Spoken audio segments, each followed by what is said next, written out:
Reverendíssimo Padre Nilci, presidente desta celebração eucarística, meus irmãos e irmãs presentes nesta Igreja Matriz de Santa Rita de Cássia, queridos internautas da Rede Santa Rita de Comunicações e da Rádio Ativa Comunicações. Hoje nós estamos celebrando antecipadamente a festa da Sagrada Família, né? Sempre quando nós temos um domingo entre o dia de Natal e o dia de Ano Novo, é neste domingo que se celebra esta festa. Mas este ano, tanto o dia 1º quanto o dia 25 cai no domingo, então a gente celebra durante a semana. E a liturgia vai buscar no livro do Eclesiástico para falar da honradez que se deve aos pais, ao pai e à mãe, como um modo de viver de temor a Deus dentro da própria família. No Antigo Testamento, as famílias patriarcais, com as paz, os bens materiais, a descendência numerosa, tudo isto para eles significavam que eram sinais da bênção de Deus. Mas como fazer para garantir a bênção de Deus? Então eles ensinavam: se garante a bênção de Deus, principalmente honrando os pais. Honrar a Deus na pessoa do pai e na pessoa da mãe. Aquele que ama a Deus, ama o seu pai, ama a sua mãe e os honra. É muito comum nós ouvirmos, talvez hoje nem tanto, mas as famílias mais antigas costumavam dizer: desonrou o pai, desonrou a mãe. O que é que significava essa desonra? Significava quando um filho ou uma filha praticava alguma coisa errada. Então hoje, como nós estamos falando da família que é modelo para todos nós, José, modelo de pai, Maria, modelo de mãe, e Jesus, modelo de filho, os três formando a Sagrada Família. O Evangelho mostra e que, como qualquer família, esta família sagrada enfrenta também crises, enfrenta problemas. Aqui nós vemos hoje no Evangelho um inimigo da Sagrada Família chamado Herodes. E hoje nós podemos dizer que são tantos os inimigos da família, sejam eles pessoas que lutam para destruir as famílias, ou sejam situações.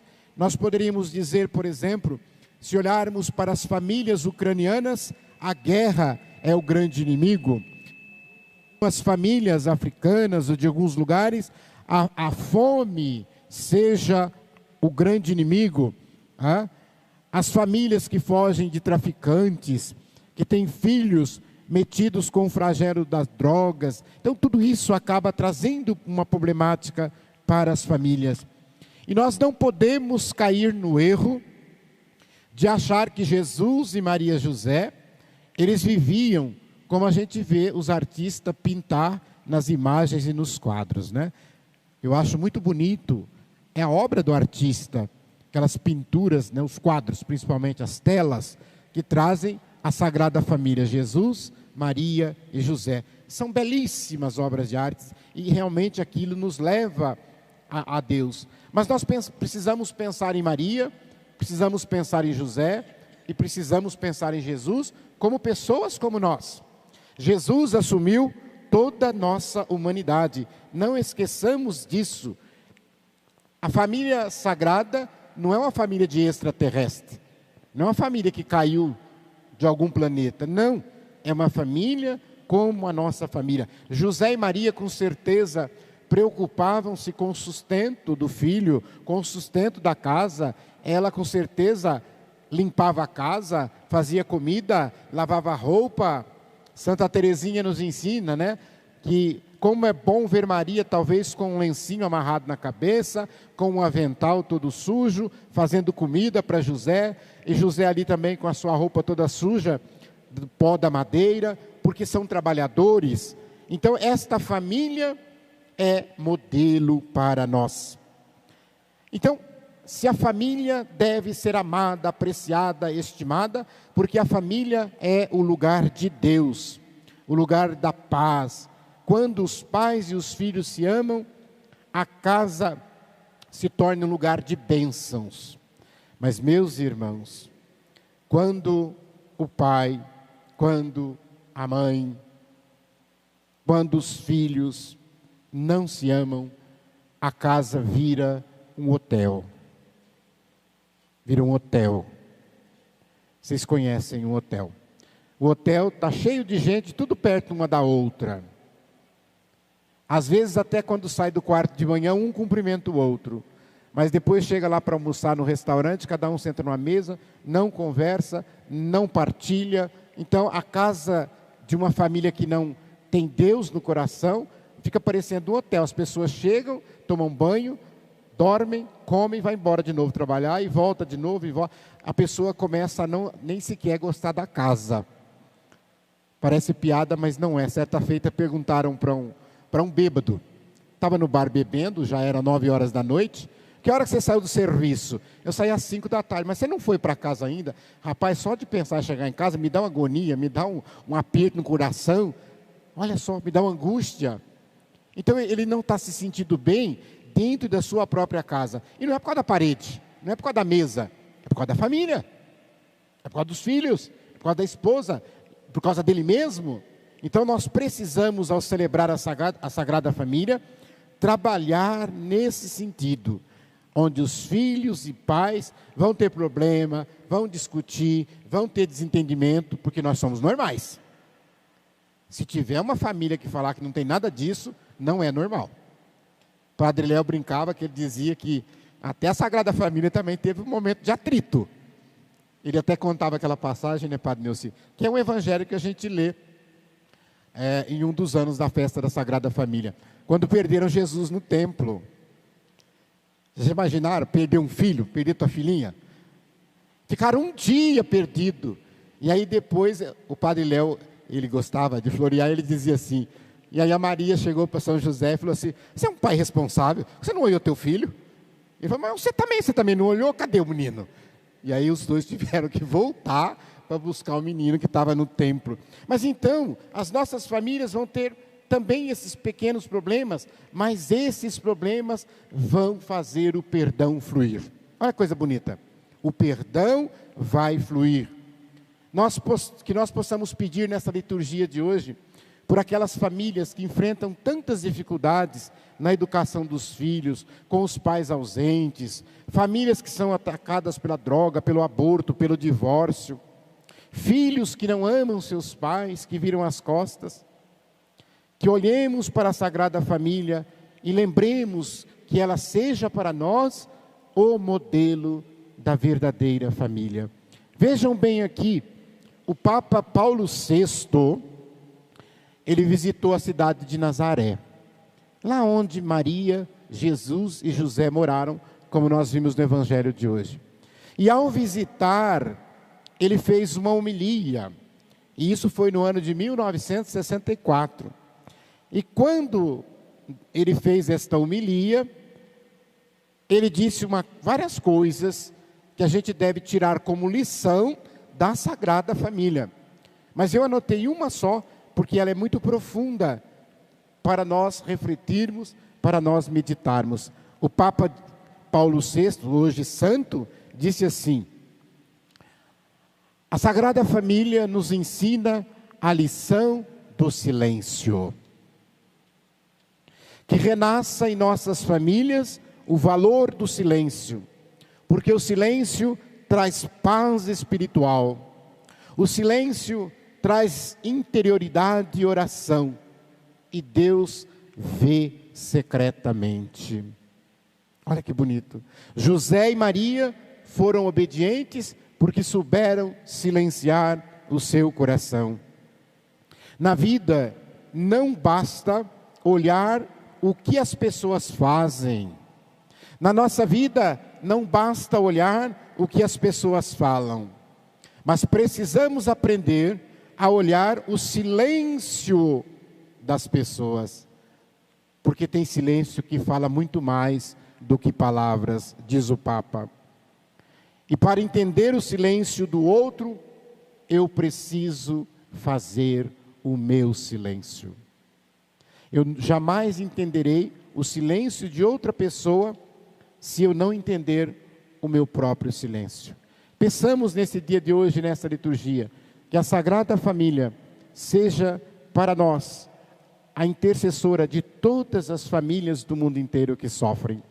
Que nós possamos nos amar a ponto de nos divertirmos com as pequenas coisas que uma criança faz dentro de casa, com o almoço ao redor da mesa. São coisas que nós não podemos perder de vista. As famílias que não conversam mais, que possam até forçar a se conversar. E uma das formas mais práticas e rápidas de fazer a família conversar é sentar em torno da mesa para o almoço ou para o jantar. Porque a maioria das famílias hoje, quando o almoço ou o jantar fica pronto, cada um faz o seu prato e vai para o seu canto. Um vai para a sala, o outro vai para o computador, o outro vai para o quarto, e cada um come sozinho e não conversa.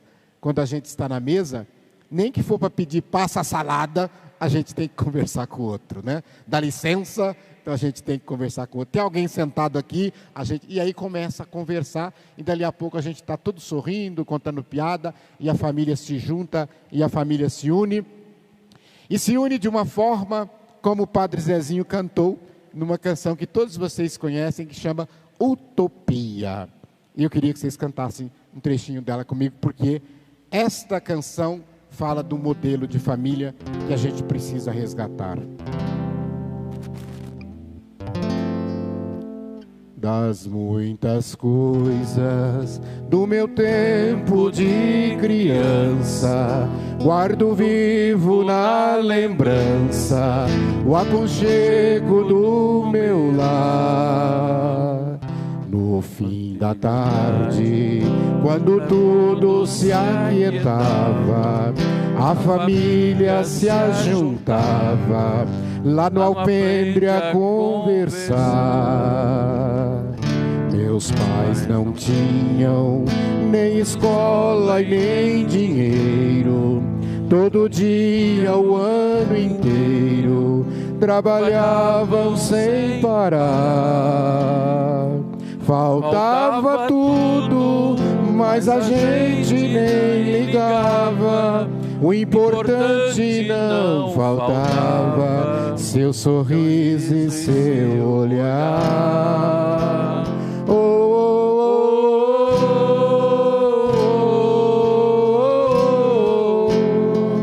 oh, oh, oh.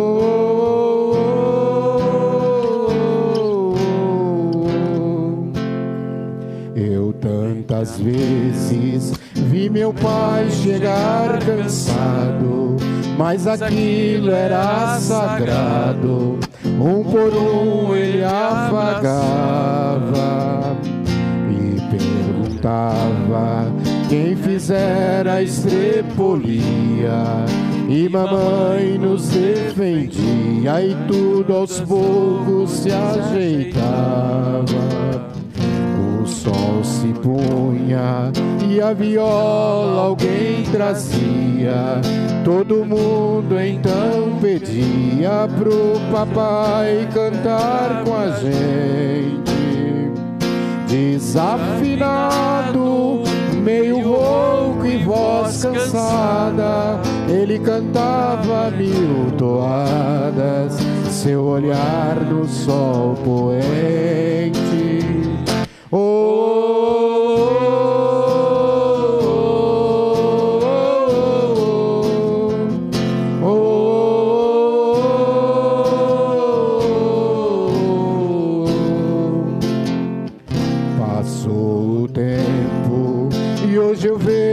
maravilha de se ter uma família quando tantos não a têm. Agora falam do desquite ou do divórcio, o amor virou consórcio, compromisso de ninguém. Quantos filhos que bem mais do que um palácio gostariam de um abraço e do carinho entre seus pais. Se os pais se amassem, o divórcio não viria. Chame a isso de utopia, eu a isso chamo paz. Todos juntos.